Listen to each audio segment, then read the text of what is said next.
Ang kung pagdating sa hirap, masabi ko rin na isa sa pinakamahirap na na-assignan ko yung Rawi. Kasi unang-una bago yun, parang bago sa akin yung environment na yun. Lalo na sa kahit sa buong AP siguro parang isa yun sa napakalaking gira na naranasan natin.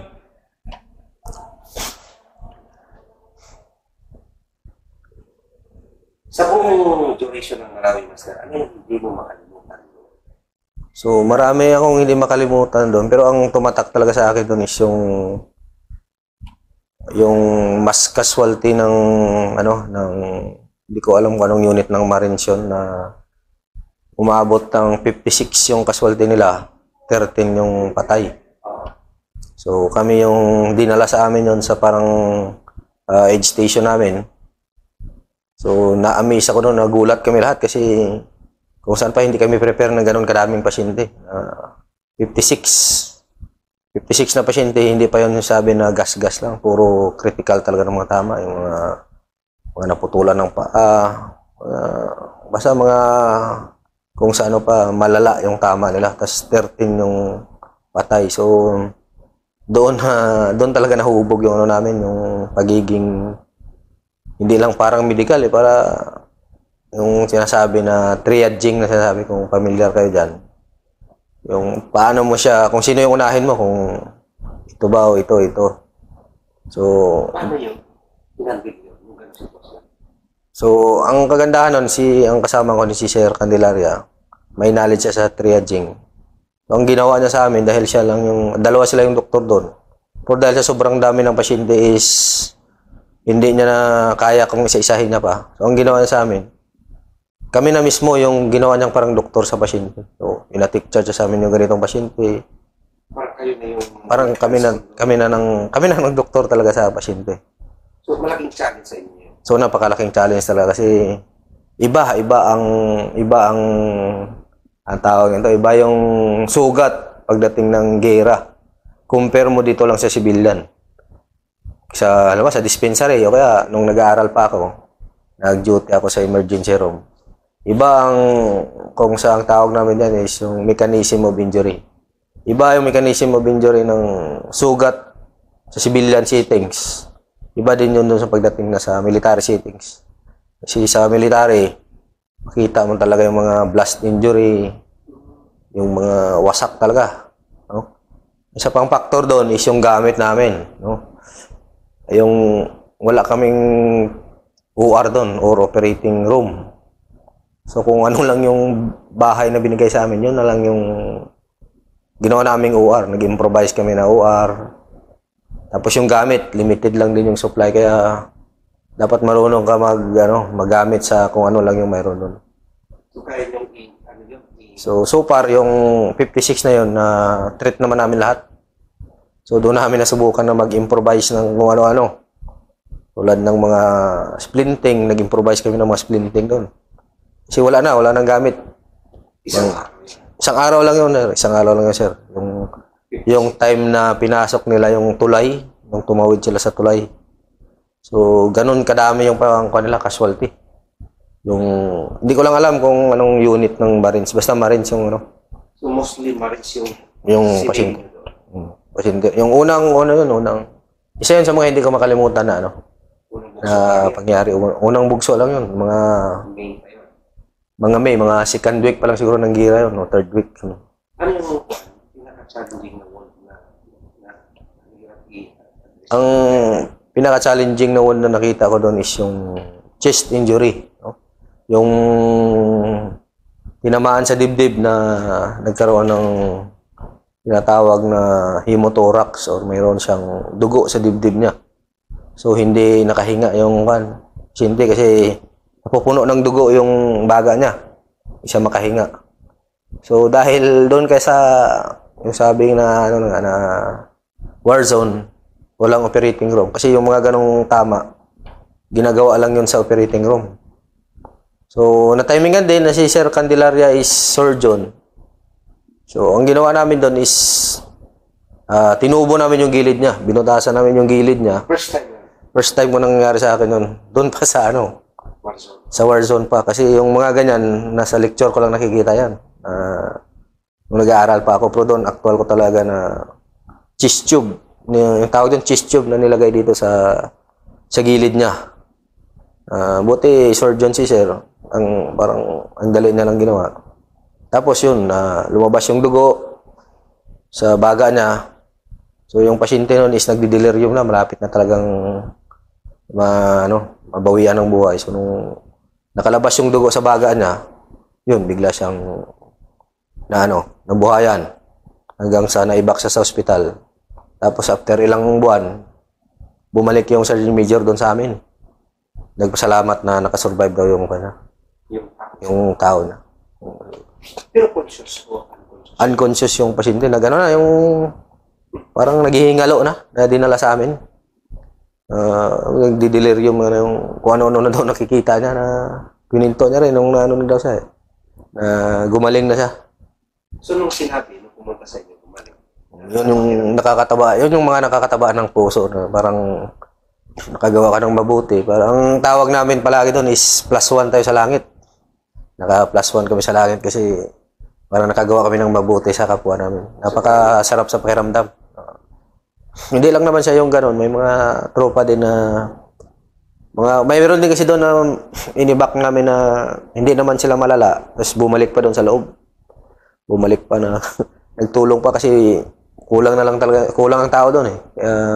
Pag medyo minor yung injury mo, balik ka ulit doon sa loob. So minsan dumadaan doon sa amin. Papasalamat. Yun. Decision sa inyo yun na okay ka na, pwede ka na. Ang nagde-decide nun yung commander din nila kung pwede pa silang lumaban uli. Pero nagbe-base pa rin ang commander sa medical certificate. Pero nakapag-base pa yun, lalaban na. Hindi naman. Siyempre ang pinapabalik talaga doon yung fully recovered na kasi umabot ng ilang months yung gira doon.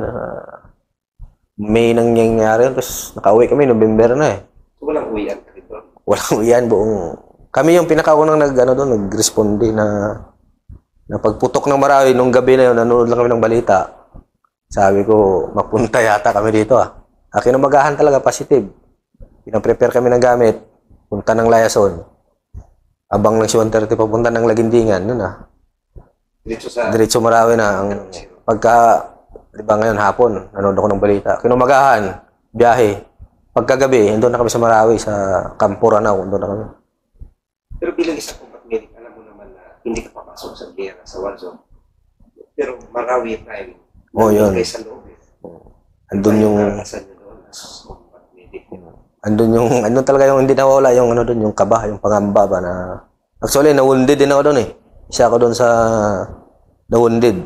Kasi may time na dahil sa... namimili kami doon ng gawin namin parang emergency room. So, wala kasi wasak ng mga bahay doon. So, naghanap kami ang nakuha namin medyo maliit lang na kwarto. So, ang nangyayari doon is pagdating ng pasyente, yung mga nagdadala is may mga baril. Kasi galing sila sa loob eh. May time minsan doon na yung nagdala, pumutok yung baril niya. Accidental firing. Doon pumutok sa likod ko. So, sumabog yung tiles na yung debris niya.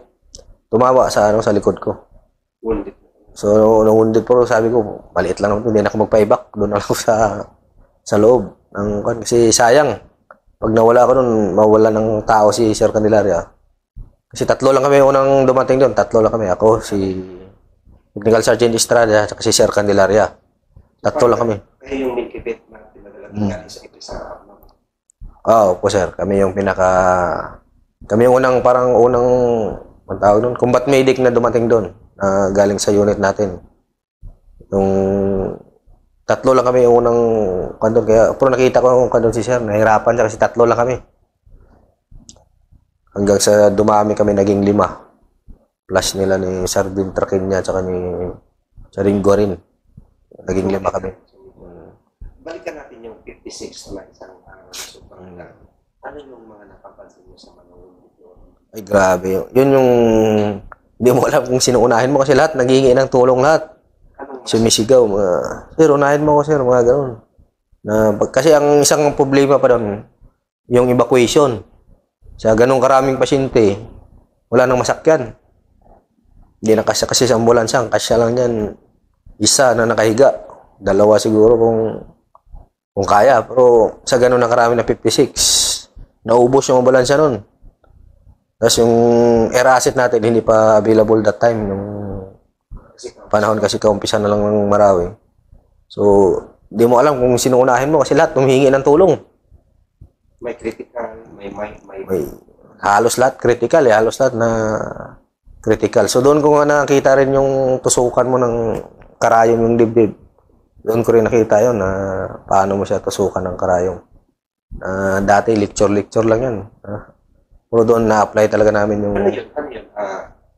Landmines na aswerte na yun? O may halo-halo na? Tama ng baril? Halo-halo na, lahat na. Kasi hindi ko alam kung paano nangyari doon nung pinasok daw nila yung... Nung tumawid sila sa tulay, yung sikat na tulay yun. Yung tulay yun. Mapandi, yan. Mapandi Bridge. Sila kasi yung nakapasok doon eh, yung Marines. Pagpasok nila doon, parang nabulaga siguro sila. Hindi ko alam kung anong nangyari. Halo-halo na. May gunshot wound, may blast injury. Wala bang umiiyak sa mga Mayroon. ganun? May na-experience din ako yan, yung sinasabi nila na war shock. Ano din ako na umiiyak talaga siya na. Pero ang mga ganun, hindi naman siya, ano tawag ito? Priority. Kasi, yun lang naman yung ano nun eh, na umiiyak. Kasi, hindi siguro sanay ba? Hindi sanay or hindi siya ready. So, umiiyak. Ang gawin lang naman namin dyan is basta ilayo lang siya sa mga baril, ilayo sa mga radyo. Naka-separate lang siya dyan. Hayaan lang na umiyak kasi yun yung paraan niya kasi para mailabas yung hinanakit niya eh. Yung umiyak. Pero kung hindi makaiyak kasi dyan, may tendency yun na later on, karoon siya ng tinatawag na PTSD. Post-traumatic stress, PTSD, stress disorder. Yan. Paano yun? Paano yung inuna yung sobrang kultong dami ng wounded? Yan. Ang magandang ano din yan. Kung paano namin sila, Sino yung unahin ko? Yan diyan ang papasok yung tinatawag natin na decision making. Kung paano mo sila, sino ba talaga unahin mo? Kasi sa amin, sa pagdating sa medical, ang may mga ano kami dyan yung mga parameters kung bakit siya ang unahin. Yung apat na yung familiar naman siguro tayo yan, yung priority, less priority, tsaka yung mga expectant, tsaka yung routine lang. So, may mga parameters kami dyan kung sinong unahin. Pero minsan, puro priority lahat. Kaya doon nagkakatalo, tulad yan. 56 na pasyente, priority lahat. Critical talaga lahat. Kaya ang nagkakatalon lang doon, yung vehicle na pagsasakyan. Kasi hindi rin siya pwedeng tumagal doon sa amin kasi kailangan niyang operahan. So, kailangan maibak talaga siya sa malaking ospital na anong tawag nito, na maoperahan siya doon sa malaking ospital like ang pinakamalayong ospital na didalhan pa sa 4th Division pa. Cagayan de Oro pa, Makiman, from Marawi to 4th Division sa land travel. Masalamat kami kung may chopper kasi mabilis. Minsan dumidiretso sa Camp Navarro sa Zamboanga. May time ba sa Marawi na hindi lang sundalo yung ginagawa? Meron, maraming beses. Maraming beses. Nung may time minsan doon na critical na yung wounded, critical. Pero magaling din siguro magsalita yon. Parang may mga information siya na sinasabi. Kaya parang inalagaan siya ng intel community natin. So, pinupunta namin doon sa area. Kasi hindi na makalakad. Kasi wasak yung paa niya, tinamaan niya yung paa niya. Kaya siguro na-capture din yun kasi hindi siya makalakad. So, pinupunta namin doon, ginagamot namin araw-araw para mag-survive din siguro siya. So, yun yung medyo nagagamot namin. Meron din nung last na, nung na-cordon na yung kalaban, Na pati yung mga captured nila is ano na dinala na sa amin. Yung mga na hinostage nila. Yung mga Muslims. Daming sakit din nila. Tsaka ang isang factor doon yung baho. Grabe ka baho ng mga tao kasi simula umpisa hanggang kwan, wala yata silang ligo. So grabe ka baho.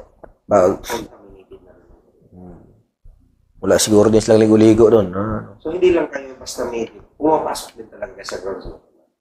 Yung namin, yung team namin, yung headed by Sir Candelaria. Kami yung medic na kung saan yung main battle area, doon lang kami sa likod.